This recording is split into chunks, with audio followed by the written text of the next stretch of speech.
On the day of the accident, I had just informed your wife of the gender of the baby inside her. It's truly heartbreaking. I first learned the gender of our child when my wife's obstetrician, who was giving her a prenatal checkup, told me so. I wish I had heard it from you. Even though I spoke to her, my wife lay motionless, not saying a word. I have been living like a slacker since the day I lost my wife and my baby at the same time. I just wish to join them soon. My name is Mike, 32 years old. 2 years ago, I lost my pregnant wife, Jennifer, and our unborn child at the same time. It was due to a car accident on their way back from the maternity clinic. I used to accompany my wife to every prenatal checkup. But that day, I couldn't get off work. So I let her go alone. By the time I reached the hospital, it was already too late. Jennifer wasn't breathing anymore. She had many injuries on her face and body, unlike how she looked when we parted ways in the morning.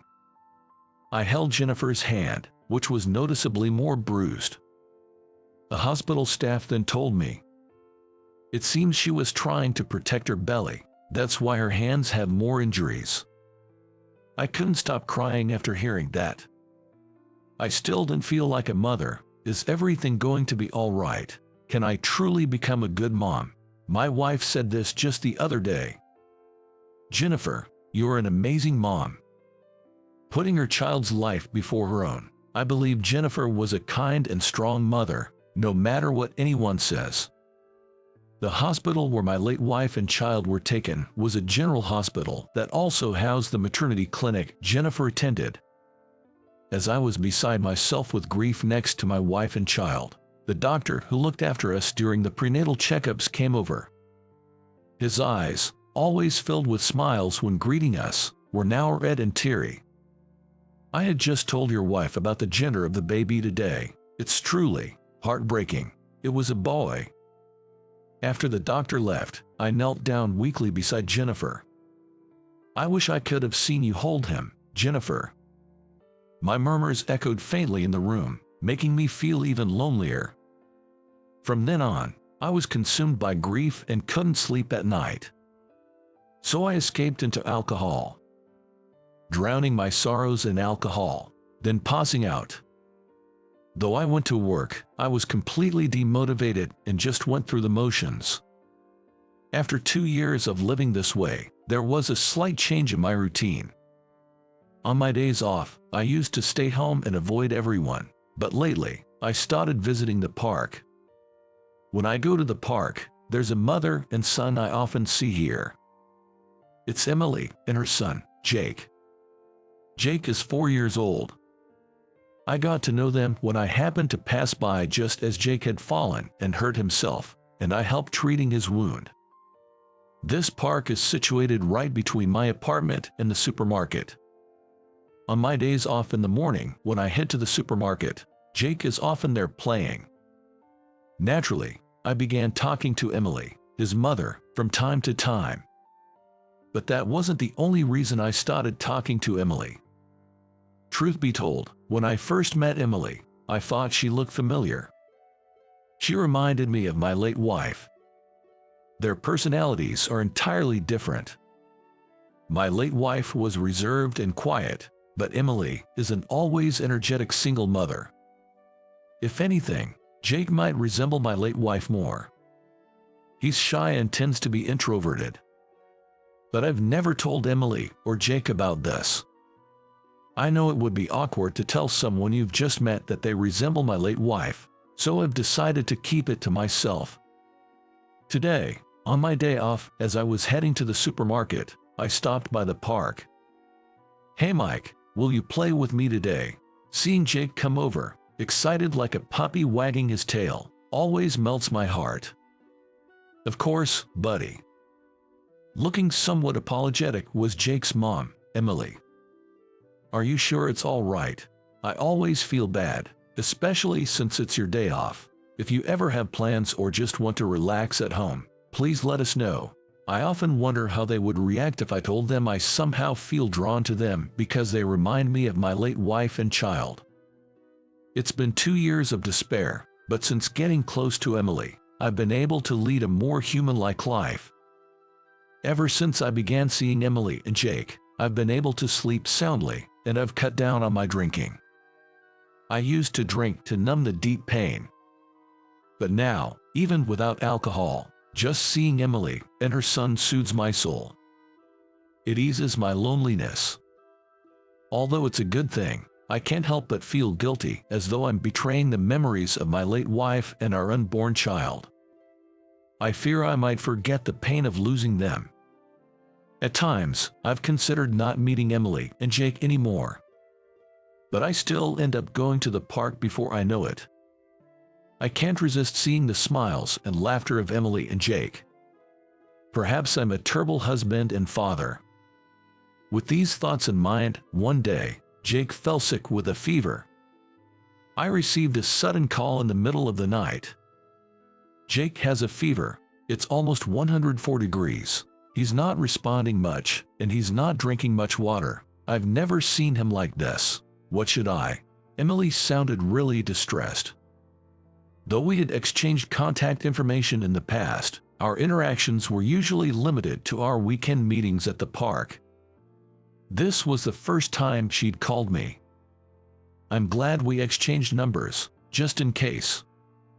Emily, it's going to be okay. I'll come right over, and we'll head to the hospital in my car. Please text me your address. Get ready to go. Okay. When we talked, I knew our homes were in the same neighborhood, but I didn't know the exact address.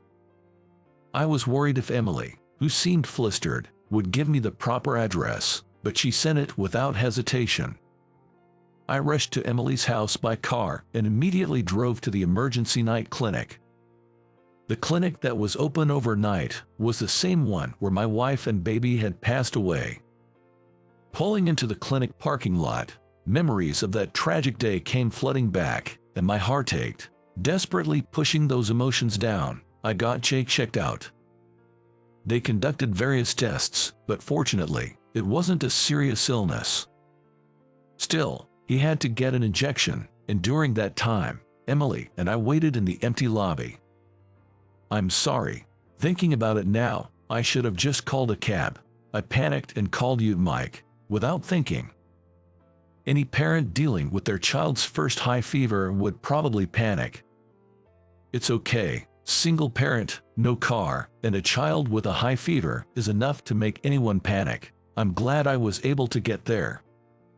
Emily, who was looking pale earlier, seemed to be regaining her color, which was a relief. I wonder if I'd be rushing to the hospital like this if my child was still alive. As I thought about that, I recalled the conversation between the doctor and Emily. Emily, is Jake's birthday on April 20th? Caught off guard by my question, Emily looked surprised. Yes, it is. Why do you ask? I struggled to find the words. To me, April 20th is a special day. My child was still in my wife's womb when they both were tragically taken from me in an accident. The due date was April 20th. Even if the baby might not have been born on that exact day, I've always thought of April 20th as his birthday, so it just hit me that it's the same. I have vaguely mentioned losing my wife and child, but never spoke of the accident or that our baby hadn't been born yet. That must have been so hard for you, she replied. As a mother herself, maybe she understood how I felt. Emily looked deeply saddened. Actually, my late wife looked a lot like you and Jake. I've felt nostalgic every time I see you two. I'm sorry, this must be awkward for you to hear. It surprised me to share such a personal story. I hadn't spoken about this to anyone in the 2 years since their passing. Even with my late wife's parents, I had never shared memories. It seems I hadn't fully come to terms with the loss. Maybe Emily has unknowingly become someone special to me. That's probably why I inadvertently showed her this vulnerable side of me. I feel comfortable around her, and that scares me. I want to hold on to the pain and loss of my wife and child. I can't be the only one to find happiness and move on. While lost in thought, Emily looked deeply into my eyes. Can I know your wife's name?" Her name was Jennifer. She was so kind and attentive to even the smallest changes in others. I had hoped our unborn child would be like her. Images of my late wife flashed in my mind. Quickly, I took out some money from my wallet and placed it on the lobby couch. "Please take a cab home with this. I need to go now. Sorry. I don't want our time together, with you and Jake, to be my place of comfort. I want to live quietly, always cherishing the memory of my wife and child." Without waiting for her reply, I turned away and started walking. I thought I should distance myself from Emily and Jake, but suddenly, she embraced me from behind. "Wait, I have something I need to discuss with you. But first, was your wife's name Jennifer Kirtley?" I paused at the familiar maiden name of my long-lost wife and turned around to the woman who had just embraced me, Emily. "Did I ever mention my wife's maiden name to you? I was pretty sure I had only told her the first name earlier." Then, Emily took a deep breath and gestured for me to sit down. I complied and sat next to her. "I knew Jennifer. Jennifer and I were sisters." "What? I'm sorry. I don't understand what you're saying." To my astonishment, Emily began to explain a shocking truth. Emily and my late wife were sisters.